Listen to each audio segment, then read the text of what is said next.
Téléspectateurs, mesdames et messieurs qui nous suivez sur la télévision Renaissance, bienvenue à ce nouveau rendez-vous du journal en français. Nous sommes le 1er décembre 2020. Les titres d'abord. La loi burundaise est claire en matière de la répression des crimes et de viols, mais son application reste à désirer. Vous entendrez dans ce journal les maîtres Jeanne d'Arc Zaninyana au nom des mouvements des femmes et filles pour la paix et la sécurité au Burundi. L'Association nationale pour le soutien aux séropositifs et aux malades du sida, ANSC sans sigle, se réjouit du pas franchi en ce qui est de la lutte contre le sida au Burundi, sauf à le volet de dépistage des enfants où il faut améliorer. C'est à l'occasion de la journée dédiée à la lutte contre le sida. Qu'en est-il de la succession féminine au Burundi? C'est cela le sujet d'Imine Magazine au cœur de la société de cette semaine. Voilà les titres de ce journal.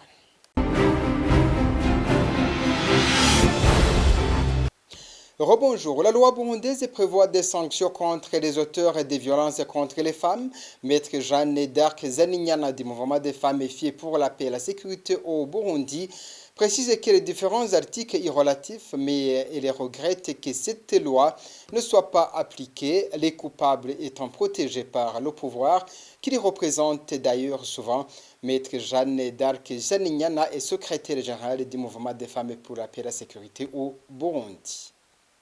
Dans ce code pénal, le législateur a bel et bien donné des caractères d'infraction comme le viol à domicile, il y a le viol comme infraction et les articles qui spécifient ces infractions sont entre autres les articles 560 et suivants. Dans ces articles, il y a une spécificité qui donne un caractère grave à ces infractions, à savoir ce viol par exemple qui est commis à l'égard des mineurs et aussi le viol qui est commis par des agents publics. Et comme on le sait, on a plus aujourd'hui tendance à entendre que des mineurs sont victimes de violences sexuelles, mais aussi beaucoup des femmes sont violées, sont torturées par des agents étatiques. Autre chose, c'est que le code pénal burundais aussi contient en son sein les conventions de Genève qui sont des traités internationaux fondamentaux dans le domaine de droit international humanitaire. Ces conventions dictent les règles de conduite à adopter en période de conflit, que ce soit conflit armé ou en conflit tout court dans un pays. Et le Burundi actuellement, vous êtes au courant qu'on vient de passer 5 ans en conflit, bien que c'est un conflit interne. Et ce qui est à déplorer, c'est que le viol a été utilisé et s'utilise jusqu'à maintenant comme une arme de guerre. Et le code pénal burundais, il réprimande ce viol dans ces articles, entre autres 199 dans le point 6 et l'article 200 qui qualifie comme crime de guerre le viol, l'esclavage sexuel, la prostitution forcée, la grossesse forcée, tels que définis par ces deux articles. Il y a aussi les infractions comme la stérilisation forcée ou toute autre forme de violence sexuelle constituant une infraction grave aux conventions de Genève. Donc toutes ces infractions sont incluses dans le code pénal. Mais ce qui est déplorable, c'est que malgré le fait que notre code pénal est riche de sens et riche il donne un sens à toutes ces infractions. C'est dommage que jusqu'à maintenant on observe l'impunité à l'égard de toutes ces personnes qui violent ces femmes, qui se violent ces mineurs et d'ailleurs qui violent même des hommes burundais. Qu'est-ce qui peut expliquer cet état de fait? Ce qui peut expliquer cet état de fait, c'est que, premièrement, ces infractions sont commises par des agents surtout étatiques. Et aussi par le fait qu'aujourd'hui, le système judiciaire burundais ne fonctionne plus. Il y a une sorte d'intimidation à l'égard des juges, mais aussi il y a le politique qui aujourd'hui a pris un caractère influent dans le système judiciaire burundais.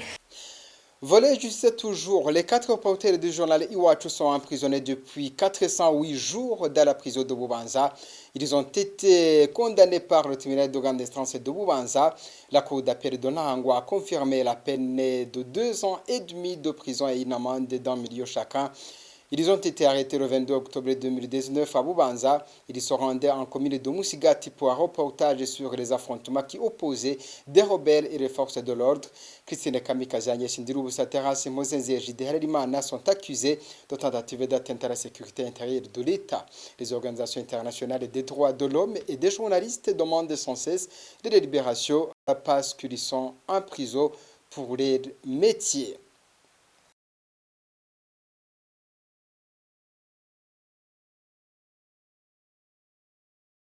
Le message d'espoir donné aux victimes de violences faites aux femmes et filles et à leurs familles, c'est qu'on leur demande d'être patient, que le dossier suit son cours normal. Et nous pensons bien que ceux qui ont commis ces crimes, un jour, ils seront punis. Et nous avons l'espoir que bientôt, dans les jours à venir, il y aura des mandats d'arrêt qui seront lancés contre les présumés auteurs de ces crimes de violence faits aux femmes et filles.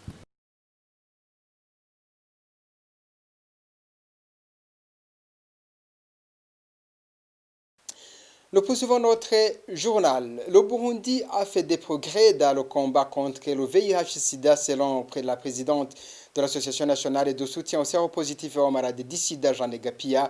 Près de 90% des adultes atteints sont sous traitement. Des efforts restent à fournir cependant dans le dépistage des enfants qui représenterait près de 45% des porteurs. Jeanne Gapia le dit à l'occasion de la journée mondiale de lutte contre le sida célébrée le 1er décembre de chaque année.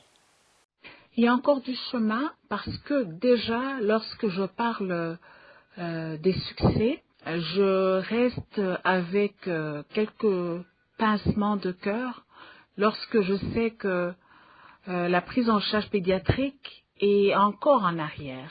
On est en train d'atteindre 90 chez les personnes sous traitement, chez les personnes infectées.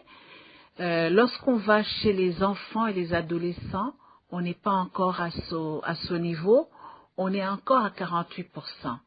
Ça veut dire qu'on est très en arrière et nous devons faire beaucoup d'efforts sur ce volet parce que personne ne doit être laissé en arrière et surtout pas nos enfants. Nous devons nous battre, nous devons faire beaucoup d'efforts pour y arriver. Et l'autre souci, c'est des catégories de gens, des groupes de gens que l'on retrouve très très affectés. Là, je parlerai des professionnels de sexe, je parlerai des hommes qui ont des rapports sexuels avec les autres hommes ou des personnes, des usagers et usagères de drogues injectables.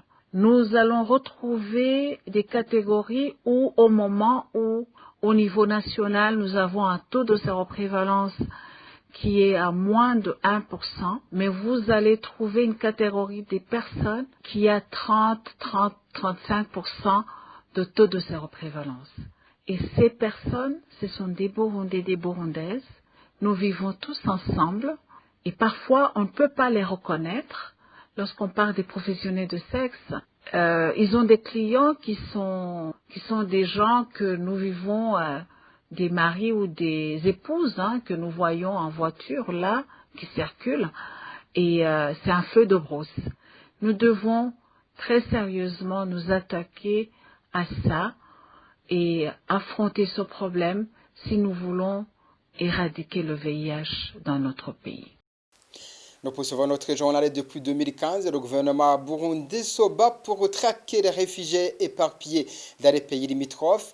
Selon le journaliste Athanas Karayenga, les autorités burundaises ont peur que les victimes de la barbarie commise depuis les manifestations de 2015 contre le troisième mandat de Pierre Nkurunziza restent en vie pour un jour traduire le gouvernement du CNDD-FDD en justice internationale. Suivez Athanas Karayenga. Ce que nous découvrons, parce que nous sommes plusieurs à faire des enquêtes, à écouter les victimes surtout. ce que nous découvrons, c'est un système politique en fait.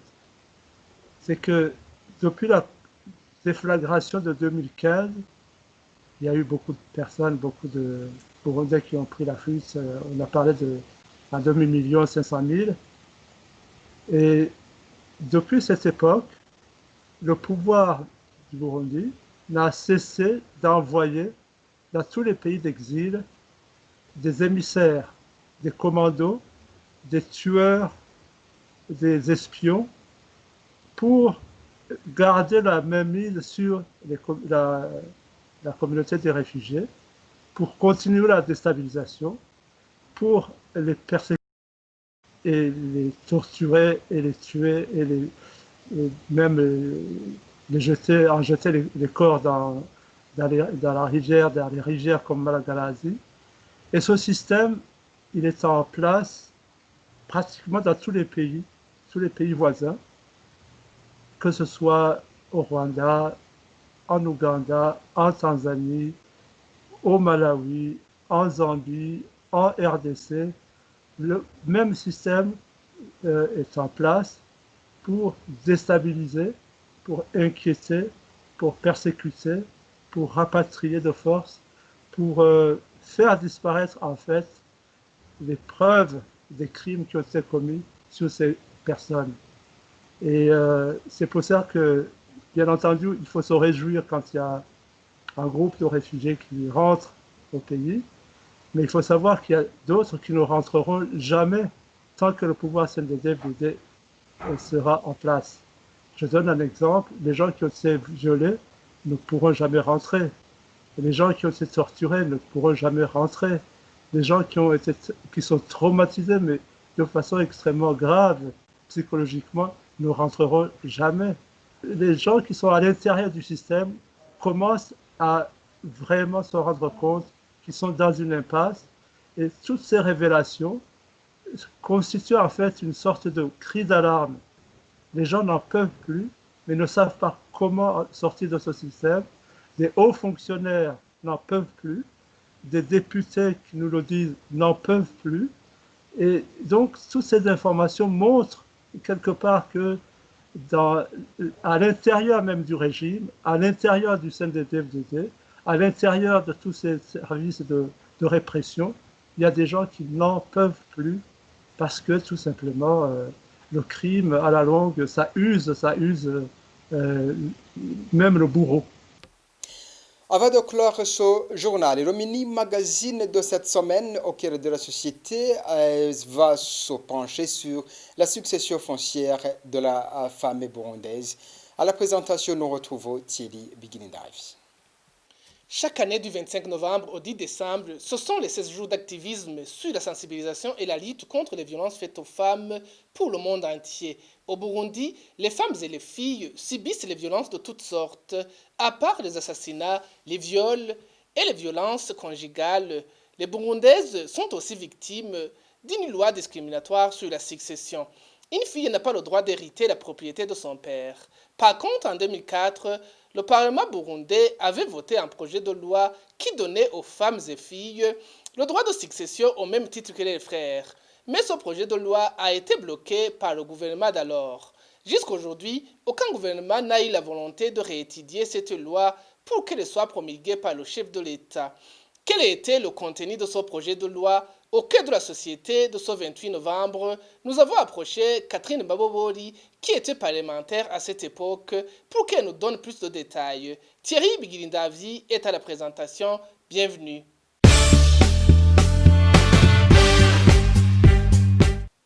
Puis dans se trompe même à propos de cette loi qu'il la considère comme une loi qui allait donner le droit de succession aux femmes et filles, alors que c'était un projet de loi sur le code de succession, des régimes matrimoniaux et des libertés. Aujourd'hui au Burundi, la succession est régie par le droit coutumier. L'ancien parlementaire Catherine Mabobori nous rappelle brièvement le contenu de ce projet de loi. Il s'agit du projet de loi sur les successions, les régimes matrimoniaux et les libéralités. Donc, ces trois domaines, le domaine de succession, qui concerne aussi bien les filles que les garçons, parce que jusqu'à présent, il n'y a pas de loi sur les successions des hommes ou des garçons. à part qu'on se réfère à la coutume. Et on voudrait que cela change parce que ce n'est que le seul domaine qui reste à être régulé par la loi moderne. Alors, concernant les régimes matrimoniaux, beaucoup de personnes peut-être ne le savent pas, mais il y a deux façons de régime. Quand on décide de se remarier, on peut se marier sous le régime de communauté des biens ou sous le régime de séparation des biens. Peut-être beaucoup de gens ne le savaient pas et si on n'a pas précisé ce qu'on veut, vous êtes marié presque automatiquement sous le régime de communauté des biens. Quelle était la plus-value de ce projet de loi pour le pays et pour les Burundais en particulier? La première plus-value, c'est qu'il y aurait une existence de cette loi qui viendrait réguler la matière de succession, de libéralité, de régimes matrimoniaux, aussi bien pour les hommes que pour les femmes. Ce projet de loi aussi viendrait corriger les injustices qu'on a observées jusque-là en matière de succession.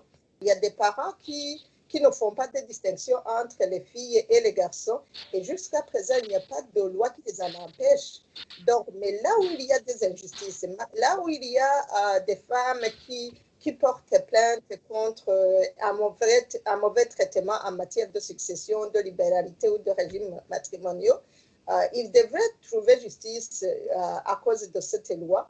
Parce qu'aujourd'hui même, les juges n'ont pas de loi de référence quand il y a une question liée à ce domaine. Une autre plus-value, c'est que cette loi, si elle existait, elle pourrait diminuer les violences faites aux femmes. Parce que je pense que vous le savez, il y a des femmes qui souffrent beaucoup sur le toit conjugal et qui ne peuvent pas quitter parce que quand elles vont chez leurs frères, elles ne trouvent pas un bon accueil, rester jusqu'à ce que peut-être elles soient handicapées à cause des violences qui leur sont infligées. Qu'est-ce qui a empêché que ce projet de loi soit promulgué? Encore une fois, Catherine Mabobodi. Je pense que la cause de cette réticence est souvent l'ignorance. L'ignorance de ce que dit la loi. Parce que même la constitution du Burundi il parle du droit à la propriété. On ne peut pas parler du droit à la propriété et priver en même temps les citoyens de ce droit à la propriété. Et je vous ai dit que cette loi viendrait corriger l'absence de régulation aussi bien pour les hommes que pour les filles. Donc, je pense qu'il y a cet aspect de l'ignorance en matière de loi parce que les textes nationaux et internationaux donnent le même droit à tous les citoyens, c'est-à-dire le droit à la propriété. Une autre raison concerne une mauvaise propagande qui a été organisée autour de ce projet de loi parce qu'il y a beaucoup de gens qui font prévaloir que ce projet de loi viendrait désorganiser la société burundaise alors qu'il n'en est rien. Nous avons vu des cas dans d'autres pays. Au Rwanda, par exemple, cette loi existe et pourtant, il n'y a pas beaucoup de problèmes qui sont causés par le projet de loi. Ce projet de loi est un projet de loi comme tant d'autres. Donc, si jamais le gouvernement vote ce projet de loi, il suffirait de la mettre en application comme on le fait pour les autres projets de loi. Donc, je pense que vraiment, il n'y a que la volonté politique qui manque.